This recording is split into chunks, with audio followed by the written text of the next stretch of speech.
I'll come to that drifting school so that I can try drift my Toyota Passo there. Don't come with a Passo, please. Tell it to buy an E30.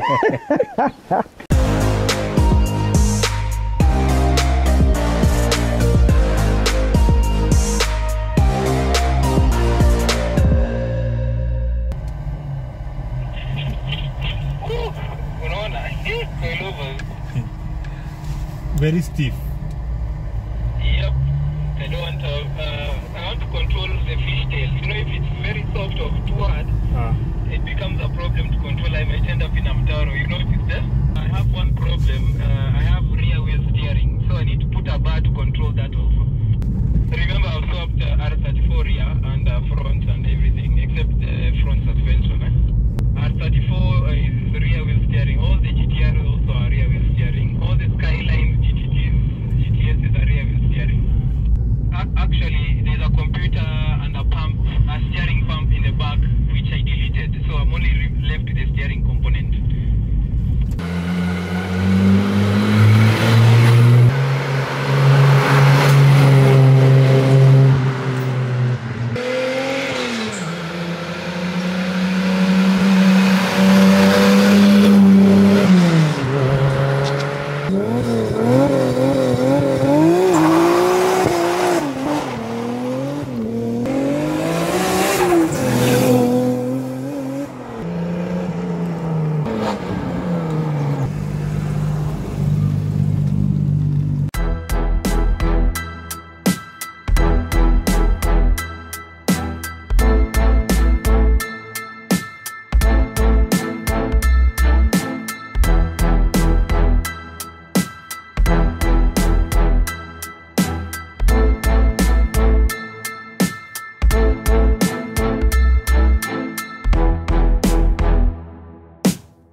Hello guys, welcome back to Amoke Vlogs. This is the #1 events, travel and adventure YouTube channel. I hope you are doing great as I am also doing okay. So guys, today it's another episode of Showcase with Amoke Vlogs, and I have a special guest. Before I introduce my special guest today, guys, I want to tell you that our website, that's www.amokevlogs, is now live. You can check on upcoming events, past events, and also check on the merchandise section and get yourself some merch. So without going further, let me introduce you to our today's host. Hi everyone, my name is Tik, and behind here we have Gaijin Le Shiro, first of our name, and welcome to this show with Amoke, one of the best vloggers we have around. Before we indulge more into this wonderful build you have here, today we are talking about car drifting. If somebody asks you to describe car drifting, what can you say is a car drift? So drifting is it's a form of expression. It started way back in, you can say Japan, whereby most rear-wheel drive cars used to be produced at a time when there's a lot of what we call insurrection about cars and the car culture in Japan. So most of the outlawed people used to go around mountain ways. That's why we call them the toges. And they used to slide their cars around corners, right? So that's how drifting was born. You can see this even in the history of the Drift King himself. I want to mention his name because it should be obvious by now. Yeah, and the whole culture was based on the fact that you get a rear-wheel drive car.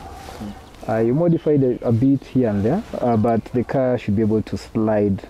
And by sliding, we mean it should be able to lose traction with the rear wheels. And you counter-steer and control the drift. Now that is called the drift, right? But a drift car is basically a rear-wheel drive car with a bit of horsepower, and at least you can have an LSD or welded diff. So it's rear-wheel drive, bit of power, and an LSD or a welded diff, what we call the compound diff, which locks up 100% of the time. My car is running a vlsd stock from R34 GTT, so it locks up around 75%. So you'll notice with the wheels, it locks up the more you spin the wheels. So when you're starting to launch, you'll find that only one wheel goes in, it launches out. So the other thing you require is, which is mostly depends on how good you are, is a handbrake, right? So you need to pull up the handbrake and cause your rear to lose traction. Before we enlarge more onto the drifting part, maybe it's good to introduce us to this beautiful beast here. So this beast is a 1984. It's a Nissan Fairlady 300ZX Z31 model. It's the model that comes after the S30, the 240Z, and it precedes the Z32. You've seen some of videos from my friends in Uganda. They have a Z32. And it's a rear wheel drive. It usually comes stock with a V6 turbo, but we removed the V6 turbo and we replaced it with an RB25 Det Neo from an R34 GTT. That goes with the rear subframe and then the rear suspension and also the LSD. So the good thing about that is that we've matched the drivetrain to the final drive ratio and the gearbox, so we don't have to do any much of changing the final drive. So it drives like an R34. So basically it's a tagger top. It has the tops can come off. It's technically what do you call a Japanese muscle, whereby we have the cars that have very long hoods, so they have the ability to take a very long straight six engines and all that, and they're easy to work on because of the straight long hood. And also it's a bit rudimentary, but it also has a few things that came stock, like, you know, dynamic suspension. It has soft, hard, and you know, comfort, but we disconnected all that. So at the time of its prime, it had quite the amount of technological advancements. Tell us about your background and what got you into drifting. Background, I'm a doctor, but I've always loved drift. I think the first time I really got into drift was when I saw this in the rally. As a kid, we used to see a lot of rally. We used to be taken there by our parents, uncles, whatever. But we used to enjoy seeing the cars going around a corner, and the car is not going straight. So it's actually at maybe 60 to 90 degrees to the corner. So this looked so majestic. It looked so poetic, harmonic, and a guy who could do this probably is a person I consider also an artist, because the photos you get from such angles are quite serene and they're quite really beautiful. So after that, I think the craze came on. Personally, I'd always wanted to have a Z car. I could not get my hands on a 240Z. The prices are crazy. So I decided my second love was a Z31. Actually, it was my first love. When I was a kid, I saw one. So I decided that whatever the heart wants, the heart gets. So I got this one like around I think around 7 years ago. So I started building it 7 years ago, and this is the culmination of all that. And I don't think I made a mistake with it, though it's considered the ugly duckling of the Z family, but I consider it one of the prettiest with the pop-up headlights, and I like the rear shape, right? Have you ever been into a drift competition, and which competition was that? We got into a drift competition last year, the Red Bull Car Park Drift. Sorry, but we snapped our shafts, we could not continue. But we got new shafts and we're ready to continue for the next one. How does drifting work? There are basics of drifting, and there are 5 major ways you can drift. You have set up your car fully, everything, but the ways you drift, the first and the easiest way, like I said, is you pull your handbrake.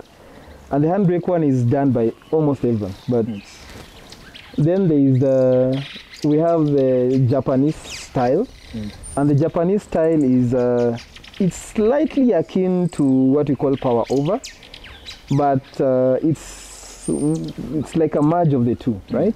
So you'll find that most Japanese guys don't like pulling the handbrake. They like letting the car lose control and then control it. So the first one, you pull the handbrake to let the car lose control on the rear, and then you counter steer. But the Japanese, they don't do. They like flipping the car and making it lose control. And there is also what you call Scandinavian drift. You can find this a lot in the Scandinavian rallies. whereby the guy, it's almost like losing control, but the guy decides to oversteer the car, then controls it very quickly by counter-steering the car. So you rarely use the handbrake on this. And this works also very well for very long cars like the Mercedes compared to the Nissan. It works very well because a lot of the weight, if it's in the rear, you can do that properly. You'll find that most drift guys, they ballast the car, they make the rear heavier. So you find that many long cars, Aristos, Chasers, Mark IIs, they like this type of style of drift because it really works well with a long body. For the short bodies, you'll find that people like pulling the handbrake. Fifth one would be power over. And power over is simply you put heavy amount of power on the rear wheels and the car will lose it, right? So like if you see guys launching, the first thing that happens is the car sways. The power is overwhelming the front traction. So what happens is that the car begins to drift, right? In Nissan Fairlady is a very rare vehicle as of today. How did you come about owning this car? So the idea is spotting and, you know, ban fines and all that. You move around looking for classic cars and whatever you get, if it suits your budget, it suits your passion, you buy. But also it required a lot of saving. And I saved for at least 5 years before I could buy it. I'd reserved it and then I could buy it later.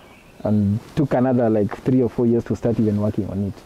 So I just bought it, then I covered it with a cover, and then after 3 years, then I began working on it properly. What is the recommended surface for drifting? Drifting happens on any surface, depending on what type of drift you do. If you want to do rally type of drift, it's on mud, it's on gravel, it's on ice, right? Yes. People do it. Look at Russian videos. Guys drift on ice. Scandinavians guys drift on ice. Japanese guys drift on ice. Then there's drifting on tarmac, which is the commonest. And you find that wherever you can get tarmac with the perfect, just tires, you can drift. Doesn't matter. You can try drifting in mud, but I'm sure that's going to be a bit of an issue. As a drifter, is there an optimum speed for drifting? Like you have to get to this speed for you to drift, or it happens? There are high-speed drifts, there are low-speed drifts. There's Gusheshe style drift. Gusheshe, I think they even do it at 40 kph. It doesn't matter. It depends on the style of drifting, tournament of drifting. There are drift tournaments that if you do less than 120 kilometers per hour, you don't get a point. So if you look at the tournaments, that's it. One of the reasons why also the speed is important is because drifting in some cases where you do tandems, you need to catch up to the car ahead. So if you go with a slow speed, you're going to lose, right? If you go with too fast of a speed, you're going to go off the track, right? So some drift styles, in D1 drift style, they use a very high speed. But for normal drift, you just find you don't need a high amount of speed to drift. Once the car loses traction, it's all about majestic control. As a drifter, who is your favorite pro driver? My favorite pro driver is still the Drift King. We can't overlook the impact of what this guy has done for drift in all manner of countries, cultures. This guy has done so much, and I would want to meet him in person. It would be a real honor for him to come to Kenya one of these 5 days. Right? If you could trade in your drift car for another pro drift car, whose will you choose? I have to be biased. I'm a Nissan guy. I'd totally take a 350Z. But then I'd also take the 400Z. And if you're told to choose one? I'd take the new 400Z. But it would be a very tight competition within that and the 370Z. Because the 370Z NA is really perfect for drifting. I don't know if there's any other drift car that came perfect from the factory as is. With little modifications, that car is superb for drifting. So what is your end game with your drifting? Where do you see yourself, let's say, in the next 5 years? Drifting is supposed to be fun. It's not supposed to be a competitive sport. It's supposed to be an expressive sport. The difference being that there is no timing. Drifting, you start awarding marks from how the car looks, the number of stickers. Does it throw flames? Does it have a loud exhaust? Does it have fat, funny wheels? I mean, does it have a spoiler or a body kit? Before you even start drifting, you've already earned points. As in contrast to other sports where you really have to undergo a lot of scrutineering, a lot of what, and you still don't have points. You might even be disqualified. Drifting, the car is an extension of the owner, the builder, and you can clearly see every drift car is very weird. In the next 5 years, we want to see as many drifters as possible. We want to mentor as many drifters as possible. We want to build as many drift cars as possible. We want to do many competitions with fellow, country, East African country drifters, African country drifters. We have a drift group with guys from Zambia, There are guys from Uganda and Tanzania. There are guys from Nigeria. One day we'd want to meet up and compete, and we see who's the best in terms of drifting. Apart from this project you are working on, is there any new one you have in mind that we should expect in the near future? It's a secret, but we are planning a 2JZ D30, a purposely built drift car. Now that we know how to do them, this one has taught us a lot of mistakes we've made along the way, and the best mistake is the one that you learn from, and then there's no need to repeat. So what kind of activities should we see you guys bring up regarding drifting in the near future?